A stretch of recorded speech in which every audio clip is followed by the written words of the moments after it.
All right, so we're just about a minute after. Got a lot of great attendees today. I appreciate everybody taking a little time out of their day. Probably try not to go a full hour in this unless we get a lot of good questions and you guys have some answers that you're looking for. I'm more than happy.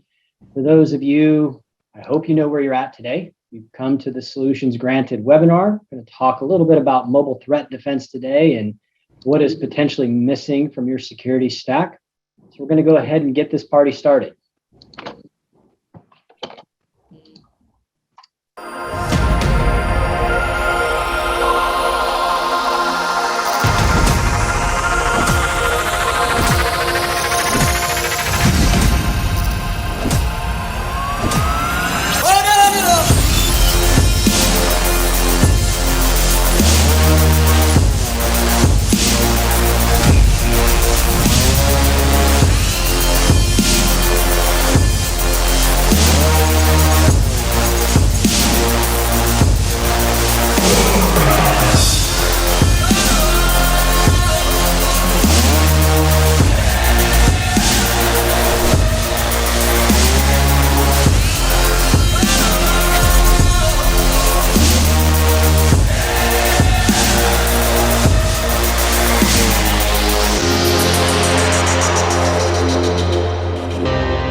Who are these guys? Well, most of you have talked to Corey AI at one point in time or another. And for those of you that haven't, maybe it's for the best. But we've been around for a hot minute. We've been in business for a little over 20 years, have been focused in the cybersecurity realm and being a managed security services provider for about a decade now. And over the last 3 years, as we've gotten more deeply focused and really entrenched with our channel, you can see that we've picked up some accolades. These are not ours, these are yours. This only happens because of the amazing channel partners that we have supporting us and getting us to this place. So we greatly appreciate all of the opportunities that you've given us to service you. We are going to go over a few of the things that we've been talking about this year, just to make sure we recap before we get into what we're going to be really here to talk about in our mobile threat defense debate. So for all of you that have seen this before, we talk about the basic security fundamentals and we use the picture of a triangle. We use that triangle because it is the strongest geometric shape. So let's align our cybersecurity policies to this as that fundamental starting point, and let's do the things differently. Now, for those of you that have seen this in years past, you've seen where we've made a change here. We've been talking about firewall and email security and next-gen AV with EDR for years. But what has happened over the last year to 18 months, we've seen this explosive growth in 365. And you're seeing it's not just mail anymore. It is Teams, it is OneDrive, it is SharePoint, it is Azure AD. It has become a much bigger core and critical asset. And so we believe keeping a watchful eye on this, having those logs monitoring, having that SOC team, having that ability to know when something is going wrong and having somebody call you at 2 a.m. on a Saturday so that you can be proactively notified that there is a problem. Then we move around to what we've been talking about is email security. 84% of malware still being delivered through email. The amount of account takeovers accounted for more than 50% of small businesses having account takeovers, and because of phishing, because of spear phishing. Microsoft is doing some great and amazing things, but they are not the answer to everything. And now we're coming around to the bottom of that triangle. It's that next gen AV with EDR. But it doesn't just stop at what we know as the traditional operating systems, because the traditional operating systems aren't how your clients are working anymore. It expands much further than that. And that's why we're here today. That's that topic that we're here to discuss. Awesome. Thank you, Michael. So Michael kind of hit the key thing there, right? The majority of attacks are happening through email phishing. But one thing we want to think about today and validate if this is on your radar, and if it's not, why it should be, is what's called smishing. Smishing is the SMS or text message version of phishing. Reason that basically what it does is it tries to trick people into providing essential credentials or information. I want you to think about what's currently on all your devices, right? So I have in front of me, I have a work-owned cell phone, I have a work-owned tablet. What do I have on there? Well, are you using LastPass, for example, that has your corporate passwords? Do you have company email? Do you have access to your SharePoint or your Teams? So these devices need to be protected. But how many security features are out there, right? How many of you are running full-on MDMs? How many of you are restricting the apps that your users, or obviously the companies that you're supporting, that their users, are you restricting what can be on those, what can be installed? And then I want you to think about how you use your phones. How easy is it for you while you're busy, you get a text message and you click on it? Most people have a banking app on their mobile phone. So if you got a text message from what looked like your bank indicating that something's wrong, how easy would it be for you to click on it? And that's what's happened. That's become the norm. We're always on our phones. We kind of forget about the security when it comes to our phones, like we do when we're on our computers. So look at that picture there. It kind of hits on exactly what I was talking about, right? So if I have a banking app on my phone and I get this message here saying, hey, we identified there were malicious things happening with your account, they can include a URL message similar to what you get in email, and you're going to click on it. A lot of people will. Summertime right now, and for some reason, every summer, I start getting text messages saying, hey, we're looking for hot singles in your area. Click on this link to meet up. Since I'm a security guy, my mind goes into security mode. And first thing I think about is, okay, where's my wife? I want to make sure she doesn't see me actually reading this text message. And then second thing I think of is like, wow, this is kind of like, Bill Gates is going to send me a dollar for everybody I forward this one to, or the Nigerian prince wants to give me his inheritance. So, I have the knowledge to say, okay, this is fake. Let me go ahead and delete this. There's no way I'm clicking on that link. But how many of your customers do you have that we'll just click on it, thinking everything's okay because it's coming through my mobile phone. There's nothing on my mobile phone that can hurt me. Well, once they click on that link, one, it can download malware. It can download a malicious app that looks like your banking app, for example. It'll have the same icon, but what it's really doing is tracking everything you're doing on your phone. It can steal your banking information. It can steal your contacts. It can post all your text messages on the dark web. We've seen it. Or the link can bring you to a website that says, hey, log into your bank. What are we going to do about this?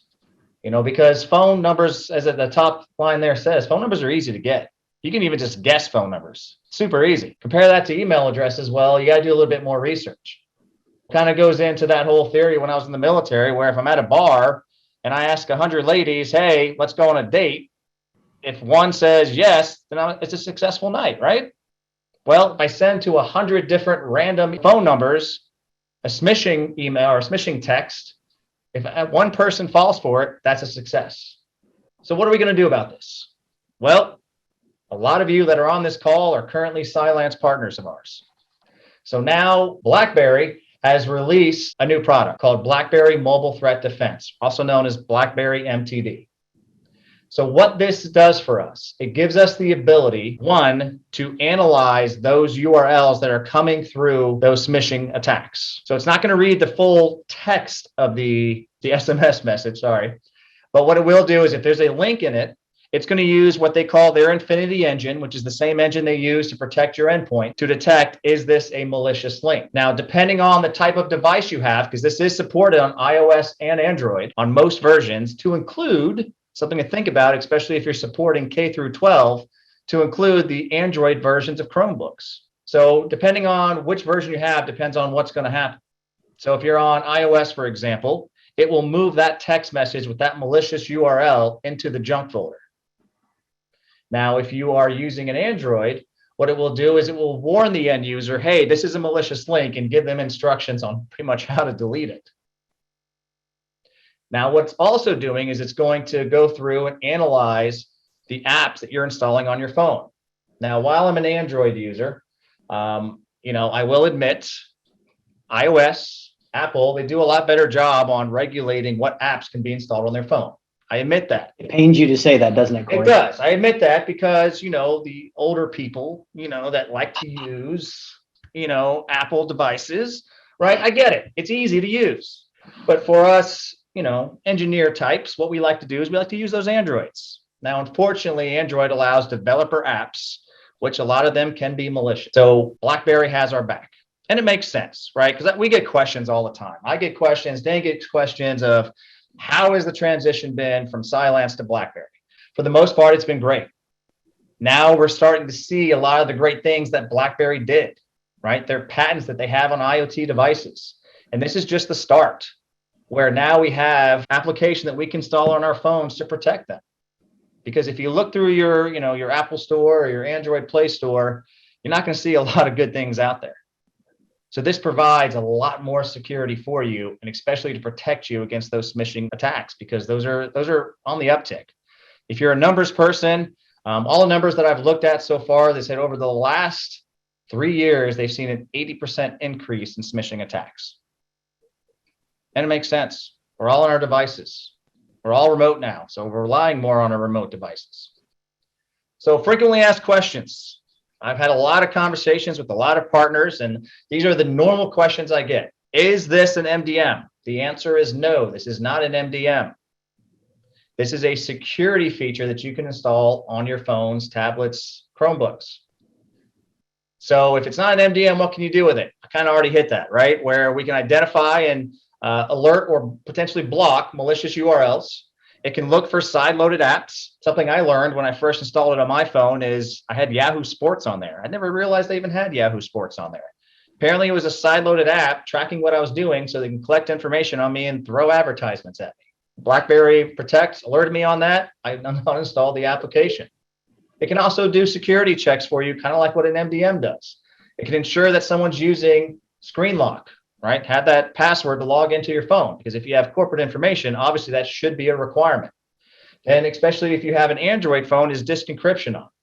So how do I deploy this? So it's pretty simple. You're going to be managing this application from the exact same console you're currently managing Cylance Protect or Cylance Optics. So if you decide to move forward with this, what we do is we'll have it enabled within your console. You will now see a new tab on the side where you can set up invitations.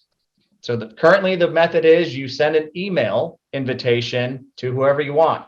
So you can do it manually and do it one at a time, or you can import it through a CSV file.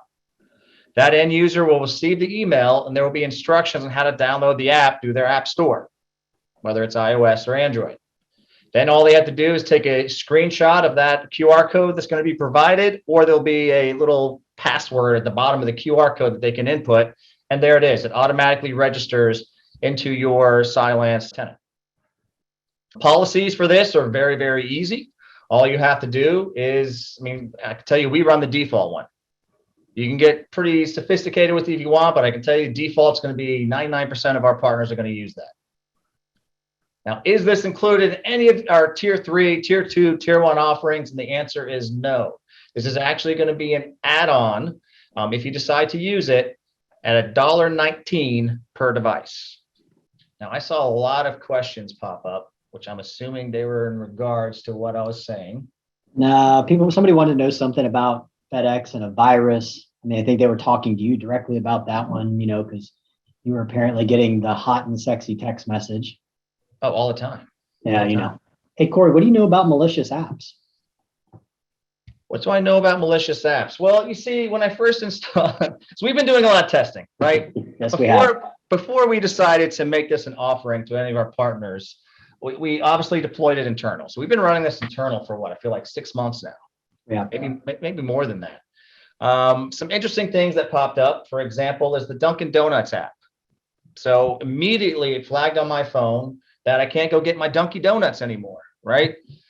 Said it was malicious. So what we ended up doing is, being the people that we are, we hit up BlackBerry and we were like, why? Why can't I get my Dunkies? You're not flagging on Starbucks, which is still garbage coffee. You're not flagging on Starbucks, but why Dunkin'?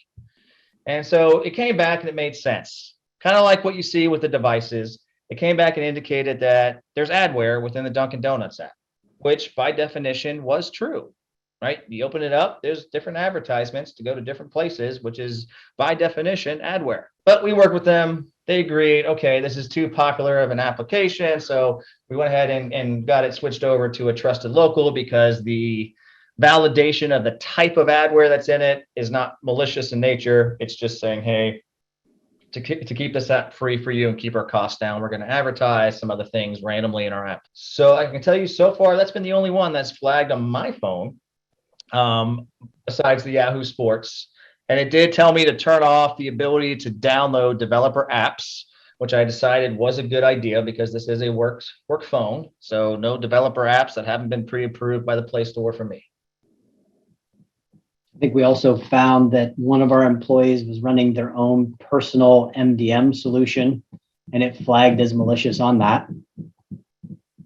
So we've seen some good results come from it already, I think. Oh yeah. Sir, I apologize. I didn't define it. So everything we do here is consumption based. Everything we do is month to month. So the $1.19 per device is per month, as long as that device is within your Cylance portal. And I'll tag on to that a little bit. It is no minimums. So if you have one, then you're in the program. If you have none, then we could be drinking buddies, we could be war telling story buddies, we can be whatever it is. But the minimum is just one.